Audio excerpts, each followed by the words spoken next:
Gotta get the girlfriend candy. Look how they scoop it in, but I also don't know how to put it in anything. Apparently there's bags. White chocolate covered gummy bears? Why not? Scoop strawberry sour belts? Why not? Scoop blue raspberry. Okay. Scoop sour triple pears? I don't know. And some sour fruity gummy rings? Why not? Oh. Gummy hearts.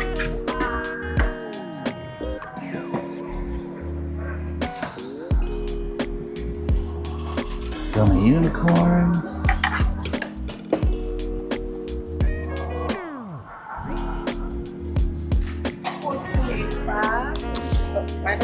All right. Let's let the air out of that. Okay. Getting the girlfriend something, check. It's like they don't care. Like, no, it was so bad back then. Bunch of cheese.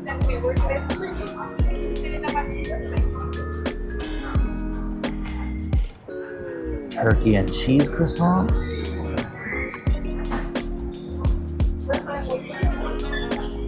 Sounds good, but nothing looks good. Haha, we meet again at another gas station. So this one, New Orleans. Hi, how are you?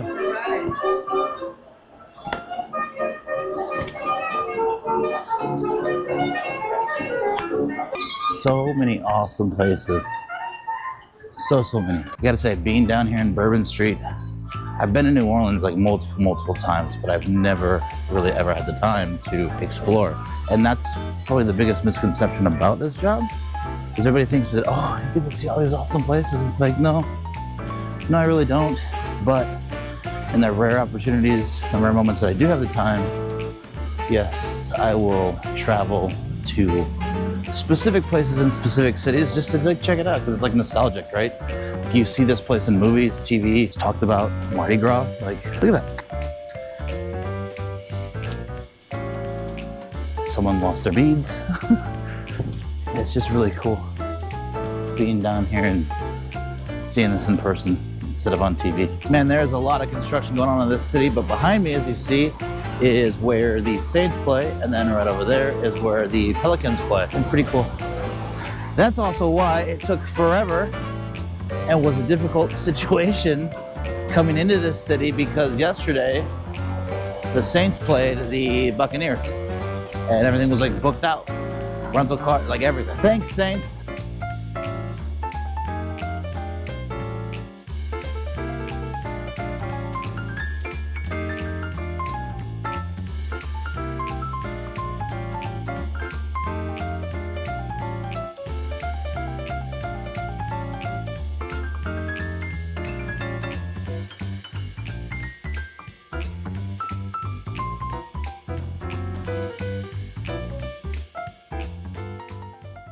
What's up, guys? I'm here in New Orleans. I'm excited about this one because I'm finally outside, not in the garage, with the cool breeze in my hair, you know, all the good stuff. So I'm going to this part.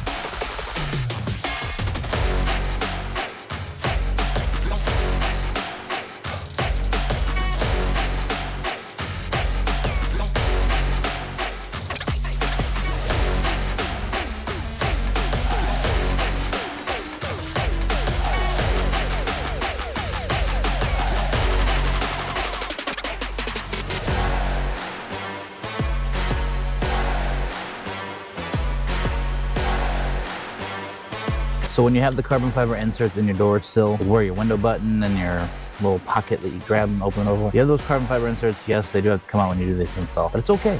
Like, it's okay. We're professionals.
So some of you guys might ask and be wondering, like, why are you taping the door back here? Why are you putting wedges in there? I mean, obviously, it's probably obvious. But if it's not, I'll tell you. So basically what I'm doing, and this is kind of the fundamental part of where a lot of your local body shops and so on and so forth, where the problems come and stem from, because they don't really truly know the positioning. That was the shortest piece of tape in history. They don't really know how to do it because the kits will shift ever so slightly. It's just force. It's just how it is. It will shift, it will move. And if you don't know about that, that's where you generally have alignment issues down the road. And sometimes, most often, it's like right away. So, and a lot of like the local places don't really understand how to fix that because they don't really know anything about it, because they've not done enough to like learn it, to deduce it, to figure it out. And you're not forcing this in. Like this gap on this side is really, really small. This is a small gap, much smaller than the gap on the driver's side from the factory. I haven't put the kit on this car yet. So there's definitely some alignment issues. This also is a 21. So 20s and 21s generally had a lot more issues like that. But this is just keeping me in place. Like, it's like a guide, right? Just lets me know where it was from the factory without losing the position when I unbolt this door. Get some water. And to lock it down, I know where to make my adjustments. And given the fact that I guess I've done a few of these, I have a really good idea of where the shift is gonna be. So I'm positioning it based on the average or the, I don't know, the assumed position of where the kit's gonna shift or when it does get installed. Just things you pick up with experience and with time, you know. And so many of these body shops and these people, they just want money, right? They just want to take your money, they want to make money, and they'll say whatever it takes to like get the job. And when it comes to this, and I know there's a lot of other things too, the professions, skills that, you know, when they're truly, truly not qualified, they'll still tell you that they are. It's like, could you imagine if like the medical industry did that? Like you needed a knee replacement or a heart transplant and you went down like the road. Someone's like, I can do it. Yeah, no, I've done hundreds of them. Like I can totally do it. It's like, why is that not considered like the same thing? And I don't understand that. I was talking to a couple customers the other day and I told them I refuse to hire people with automotive experience, especially for an installation position. And the main reason why, in my experience, 20 some odd years of doing this, I've found that body shop people, for some reason, and if this isn't you, don't take it personal, but you're a body shop guy, so history has told me that you probably are gonna take it personal.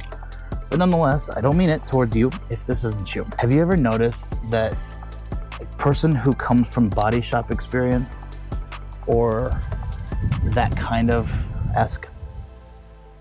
like category or topic, there's nothing they don't know? Have you ever noticed that? Like when it comes to automotive cars at all, there's nothing for some reason that they don't already know how to do.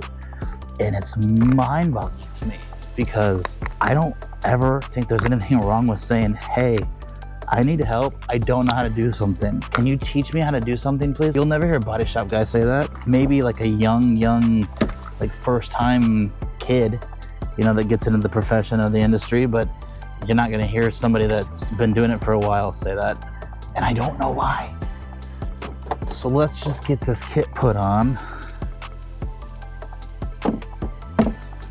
and make this side match the other side, because it's prettier that way when things match. Where's my dang bolts?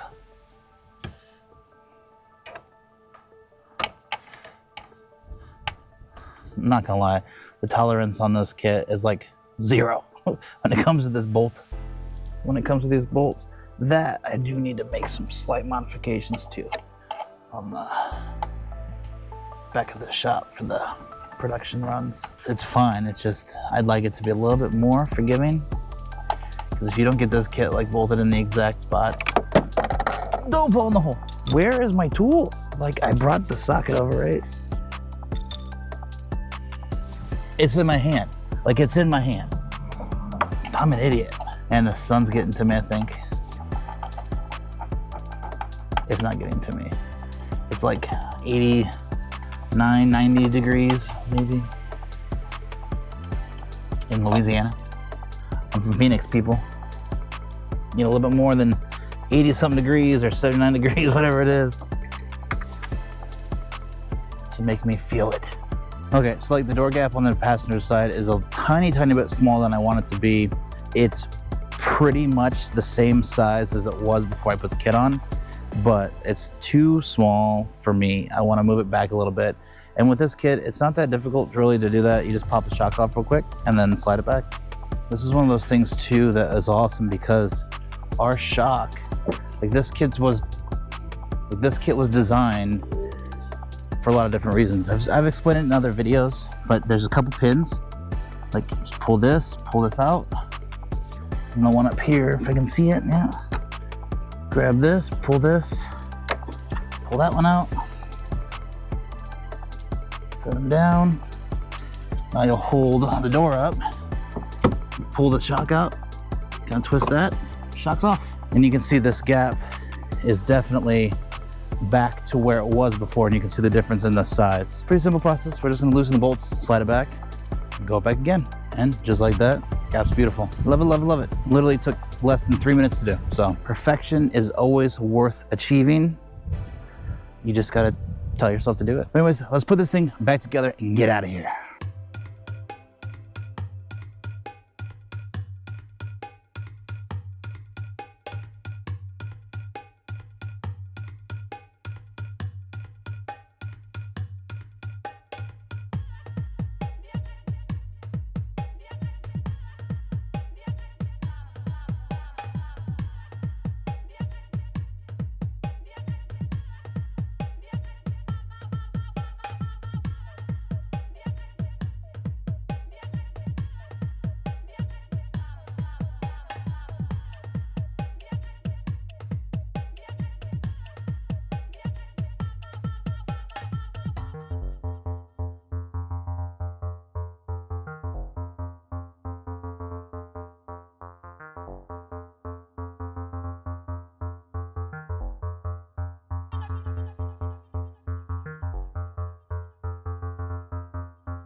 And the orange one is finished here in New Orleans. What do you think, Terrell? I think it's nice. You like Very it? impressed, yes. You like it? Good. Yes, Good. What do you like about it? The look, of course, the aesthetics of it, but most importantly, I think the ease of access in and out of the vehicle.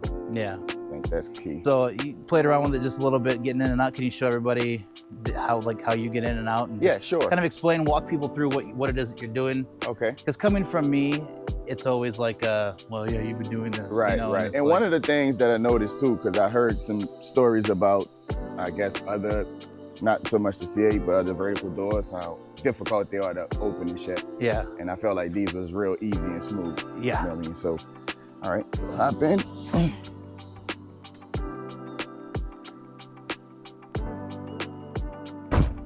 Easy enough. Easy? And Yep. easy to lift then? Yep.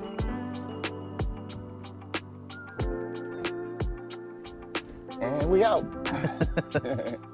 Yeah, so. Definitely have a lot more room to get in and out for sure. Yeah. That's for sure. It is a beautiful car. And see, this gonna prevent that. Yeah.